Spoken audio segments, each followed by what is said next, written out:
Merci. Oui, il y a toujours il y a quelque chose qui me gêne. Dans la comparaison consommation d'énergie entre un véhicule thermique et électrique, moi je dis qu'on compare des choses pas comparables. Parce que soit il faut comparer l'énergie qu'il a fallu pour déplacer le véhicule, mettons pendant 1 heure à 60 km/h, pour n'importe quel exemple, donc l'énergie mécanique finale, soit parce que les 15 kWh d'électricité, il a fallu les produire.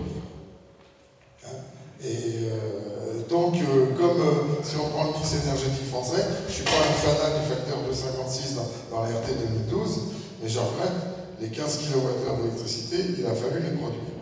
Donc là, je ne suis pas d'accord avec ce type de comparaison. Je dis qu'on compare des choses qui, ça doit être tous les deux des kilowattheures, c'est pas les mêmes. On a qu'un seul micro. C'est une vraie question.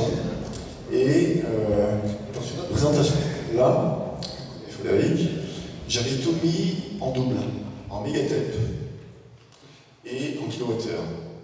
Et je comptais la totalité depuis du minerai d'uranium jusqu'à la fin.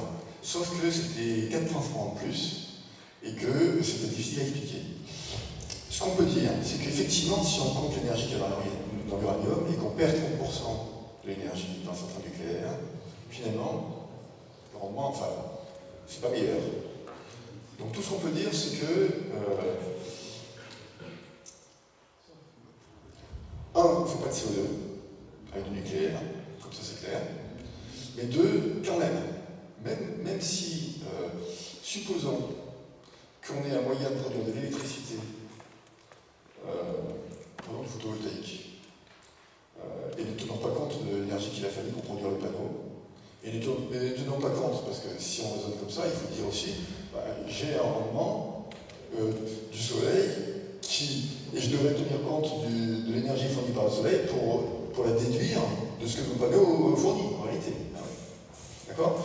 Mais bon, supposons que ça produise 10 kWh, pas gratuitement, mais sans énergie primaire initiale nécessaire. Même dans ce cas-là, la question ne se pose même pas.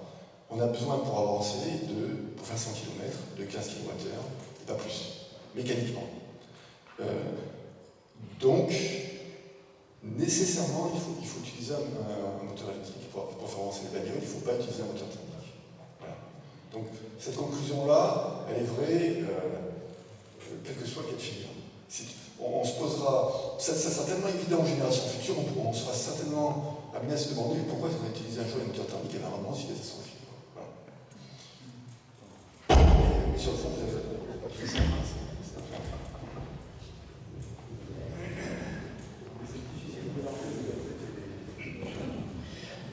J'ai un petit problème avec le beau schéma horaire d'utilisation du véhicule parce qu'en fait, ça exclut toute une partie de la population qui a absolument besoin d'un véhicule, c'est les travailleurs des nuits.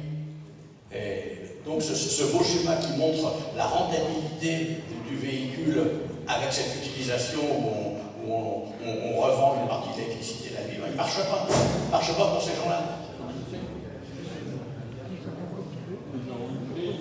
En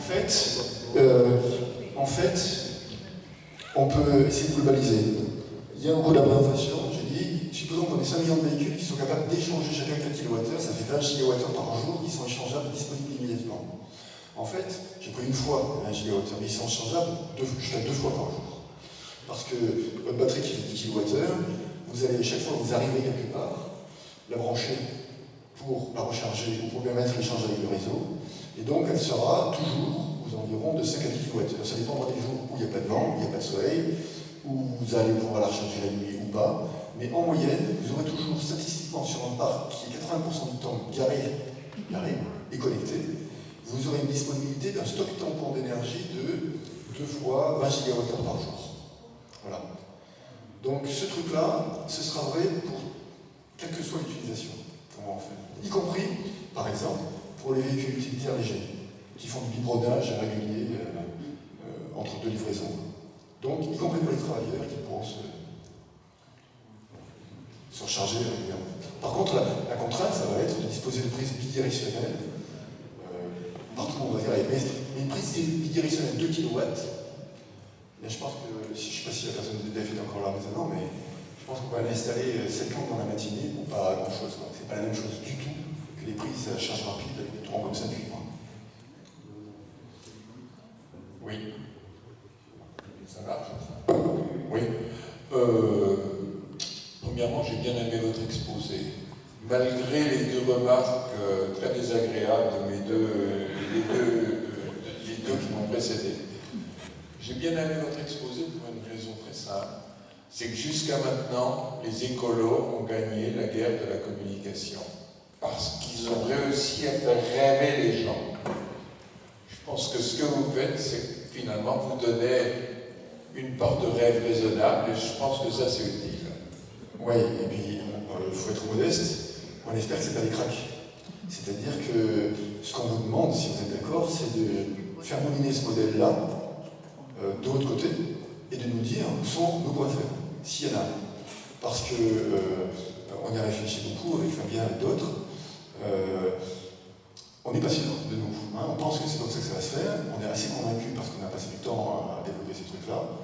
Maintenant, à vous nous dire et à vous trouver les points faibles de manière simple, parce qu'on puisse durcir ce modèle et ne pas faire rêver les gens pour rien.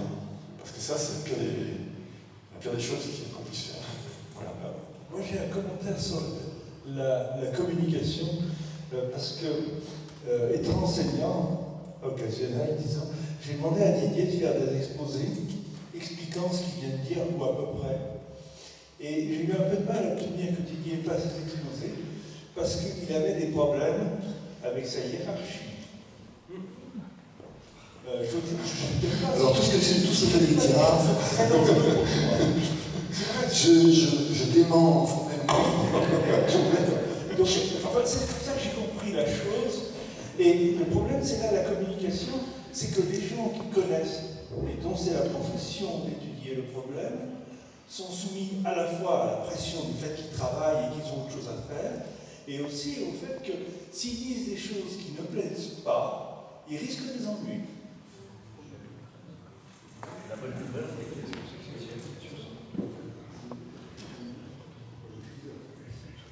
oui, très rapidement. J'ai bien compris que la bonne nouvelle, c'est que vous auriez bientôt pu dire à Ansi qu'ils allaient partir à la retraite. Dans pas longtemps, non? C'est probable. Non. Surtout que c'est fini. Alors, cela mis à part, est-ce qu'il y a des véhicules français actuellement dans la gamme de Peugeot, ou PSA ou Renault qui répondent à votre cahier des charges? Donc, quand est-ce qu'il y en aura? Alors voilà, c'est plutôt la bonne question. Aujourd'hui, compte tenu des cadavres qui sont dans les placards que j'ai évoqués tout à l'heure, les constructeurs français, et puis j'ai pas tout dit, je vais simplement vous mettre 2-3 petits trucs. J'avais gardé ça en réserve. Pourquoi risque-t-on de passer à côté?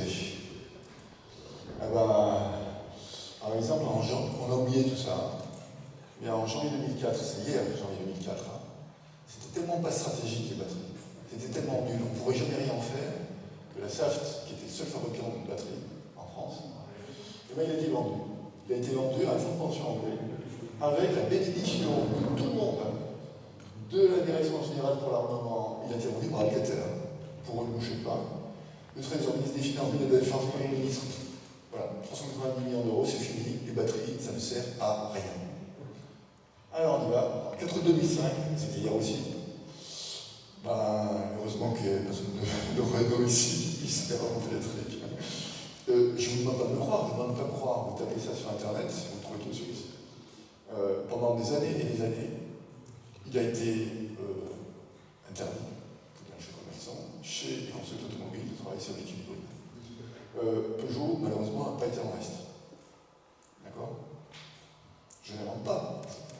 Encore une fois, vérifiez par vous-même.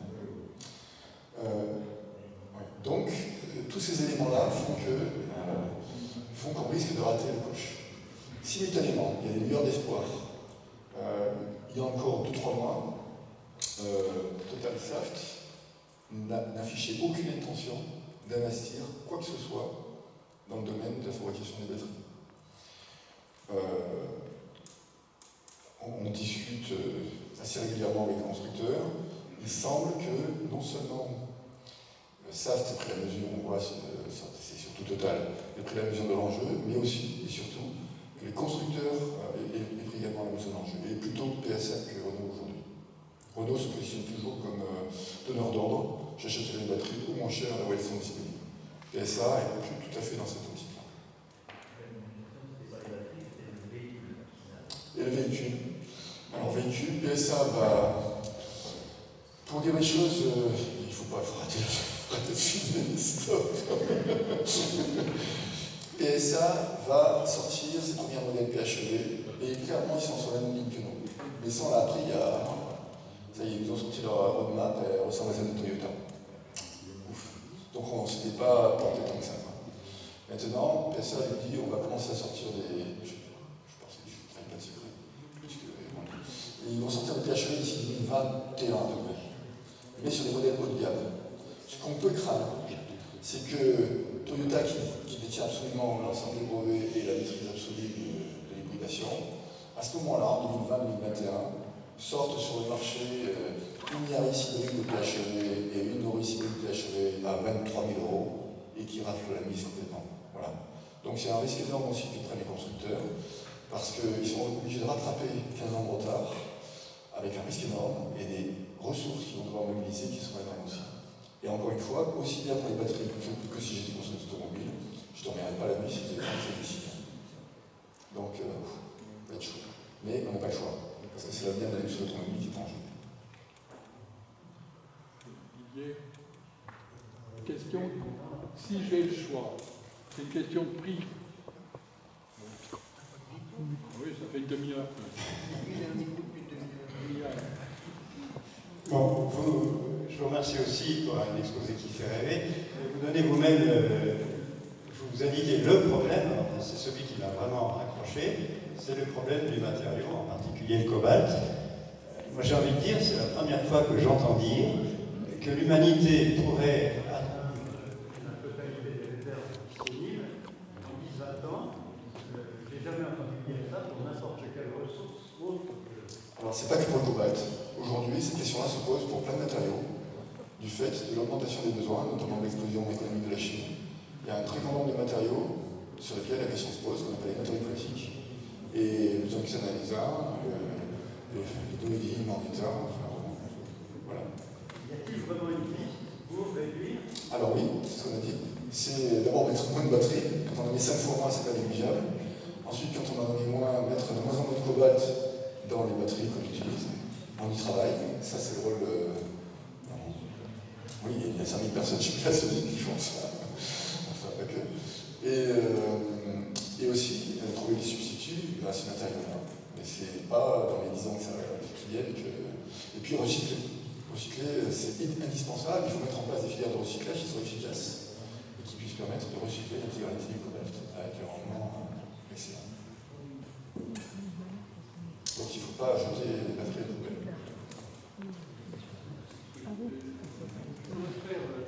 Vous avez fait d'excellentes présentations.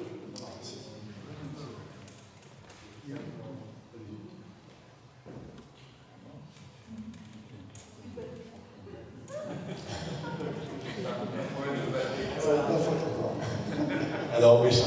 Bon, je crois que tout le monde a apprécié la qualité de ces présentations qui étaient d'une très grande clarté. Je me permettrai une remarque et une question.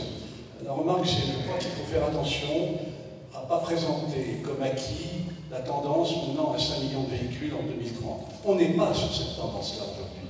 Et les constructeurs ont quand même une très grande terreur, c'est de rester avec les véhicules sur les parkings. Et donc dire que c'est acquis, c'est conduire les pouvoirs publics à dire bon, il n'y a plus besoin d'aide, tout ça marche. Non, c'est pas vrai. Donc il faut faire attention là-dessus. Et ma question, c'est sur le choix que peuvent faire les consommateurs entre le véhicule hybride et le véhicule tout électrique batterie. Parce que moi j'ai cru comprendre, et Jean-Paul Hulot Hier soir, que je n'ai plus de batterie. Ceux qui ont goûté au véhicule électrique en raffolent. Oui. Ils en demandent. Oui. Et là, vous leur dites, vous avez le droit pendant la semaine, mais pendant le week-end, vous allez revenir à un mode plus traditionnel. Est-ce que le confort d'un véhicule hybride est similaire à celui d'un véhicule batterie Et sans parler des problèmes de maintenance, de la complexité. Ok. Alors, je vais essayer de répondre sur tous ces points-là, mais sans pas oublier de répondre à chacune des questions, parce qu'on a au moins une proposition. Alors, un truc que j'aime bien, pour première question, c'est est-ce que c'est vrai, est-ce que c'est pas vrai, est-ce qu'on arrivera à 5 millions de véhicules en 2030 ou pas? Et là, ça ne relève que de la conviction personnelle. C'est-à-dire que de la conviction personnelle. On peut s'appuyer sur tout ce qu'on voudra comme étude de marché, on peut écouter la FIA, on peut écouter Bloomberg, on peut écouter d'autres. Tant qu'on a... Il faut une conviction. Et tout ce que je peux dire, c'est ma conviction, c'est ça que j'aime bien, c'est que, pour répondre aux questions, c'est ça, c'est une vision, c'est une photo de la 5e avenue de New York en 1900. Et si on regarde bien, tous les véhicules sont à cheval, sauf un qui est à moteur thermique. Et vous prenez à peu près la même photo en 1913, et si vous regardez bien, le seul véhicule à cheval, c'est celui-là. Alors, je ne prétends pas vous convaincre avec ça, mais je dis simplement que ça se passe pas en 13 ans, ne serait-ce que parce que le taux de pénétration n'est pas affolant comme ça, il est de 6% par an, mais 3% par an, c'est-à-dire un véhicule sur deux à partir de 2023 qui soit électrifié, ça paraît assez raisonnable. Voilà, ça c'est la première réponse. Après, elle est fausse ou pas. L'avenir jugera, et seul l'avenir pourra juger, semble-t-il. Ensuite, la deuxième question, comme j'ai une petite mémoire, j'ai oublié, c'était le confort. Alors, il y a plusieurs choses, plusieurs points sur lesquels on peut répondre. La première, c'est que je crois qu'il y a quelqu'un dans la salle qui a une Ioniq, et bien une plug-in. Non, une hybride plug-in. Je ne sais pas s'il a dû partir. Et en fait, vous n'êtes pas